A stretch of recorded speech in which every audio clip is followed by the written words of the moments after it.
E aí, meu amigo, minha amiga, está pronto? Está pronta? Vamos estudar a Bíblia? A lição da Escola Sabatina? Esse é um momento ímpar, um momento muito importante para mim e para você, porque ele nos conecta com Deus e assim nós estamos em paz. Porque a melhor coisa que tem é você falar com o Criador. A melhor coisa que tem é você começar o dia com Ele. Mesmo você que assiste esse vídeo no final do dia, a melhor coisa é você terminar falando com o Criador. Parabéns por tomar esse tempo para o estudo e para a devoção.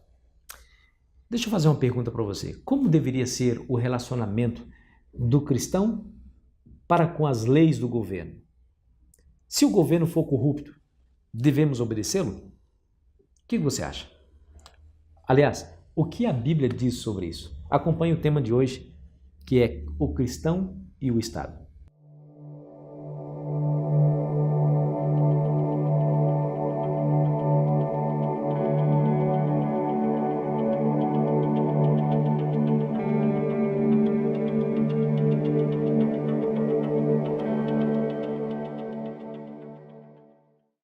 Estou aqui com minha Bíblia, com minha lição, para analisar esse assunto que é um pouco polêmico, que é o relacionamento do cristão e o governo, especialmente nessa época em que nós estamos vivendo aí uma onda de corrupção e combate à corrupção.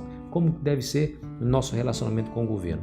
Acompanhe comigo o que está escrito em Romanos 13, versículo 1 a 7. Todo homem esteja sujeito às autoridades superiores, porque não há autoridade que não proceda de Deus e as autoridades que existem foram por ele instituídas. De modo que aquele que se opõe à autoridade resiste à ordenação de Deus e os que resistem trarão sobre si mesmos condenação. Porque os magistrados não são para temor quando se faz o bem, e sim quando se faz o mal. Queres tu não temer as autoridades?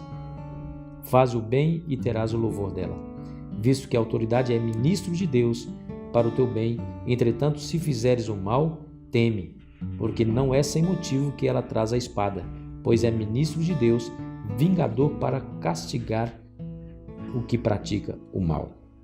É muito interessante o que Paulo fala sobre o governo e a obediência e a lealdade do cristão ao governo nas condições em que ele vivia. O governo que dominava aquela região onde Paulo morava era o governo romano, e o governo romano, você já sabe, era extremamente corrupto, violento, perseguidor, não tinha conhecimento de Deus e, além do mais, era um governo pagão. O próprio apóstolo Paulo morreu sob esse governo. Será isso mesmo? Será que Paulo está dizendo que devemos obedecer os governos, mesmo que eles tenham essas características? Deixa eu dizer uma coisa para você. Devemos ser leais ao governo, sim. Por quê? Porque governo é um princípio celestial. Anarquia não tem nada a ver com a Bíblia. Deixa eu dizer uma coisa para você. É preciso separar aqui o governo daqueles que exercem o governo, daqueles que controlam o governo. Uma coisa não pode ser misturada com outra. As leis que regem o Estado, as leis que controlam a harmonia da sociedade, essas leis devem ser obedecidas por cada cristão. Aqueles que governam e entram em corrupção, eles têm inclusive as leis que os punirão. Agora, isso não deve ser desculpa para o cristão em quebrar as leis. Isso não deve ser desculpa para o cristão para defender a anarquia. De maneira nenhuma. Devemos ser leais ao governo, porque governo é uma autoridade divina instituída. É o que Paulo fala isso. Olha, veja, visto que a autoridade é ministro de Deus. Percebeu aí? A anarquia é totalmente contrária à Bíblia. Se vivemos em comunidade, precisamos estar sob as leis que regem a harmonia dessa comunidade, ser bons cristãos. Devemos apoiar o governo desde que as reivindicações do governo não se choquem ou não entrem em conflito com as reivindicações de Deus. Agora, se isso acontecer, você já sabe a sua resposta. O apóstolo Pedro ele diz que devemos obedecer muito mais a Deus do que aos homens. É claro, mas enquanto as leis estão em harmonia com as leis de Deus, nós devemos, como cristãos, guardar essas leis. Veja o que Ellen White diz aqui na lição.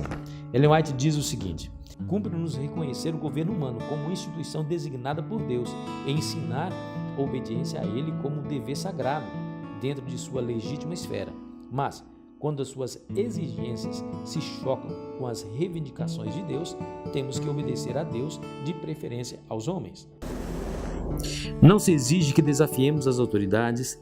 Nossas palavras, quer faladas, quer escritas, devem ser cuidadosamente consideradas para que não sejamos tidos em conta como proferindo coisas que nos façam parecer contrários à lei e à ordem. Não devemos dizer nem fazer coisa alguma que nos venha desnecessariamente impedir o caminho. Você percebe? A nossa igreja, a Igreja Adventista do Sétimo Dia, ela está inserida na sociedade, não como uma igreja a mais, mas como uma igreja que tem real interesse no bem-estar dessa sociedade. Eu e você somos chamados para sermos bons cristãos, mas também somos chamados para sermos bons cidadãos. No que diz respeito à obediência e à lealdade para o governo, desde que as suas exigências não sejam contrárias às exigências de Deus, devemos assim fazê-lo. Amigo, meu amigo, minha amiga, que você possa também ser um bom cidadão, além de ser um bom cristão. Que Deus te abençoe, faça a sua parte e vamos ajudar a nossa sociedade a ser uma sociedade mais justa e mais igualitária. Que Deus te abençoe nesse dia.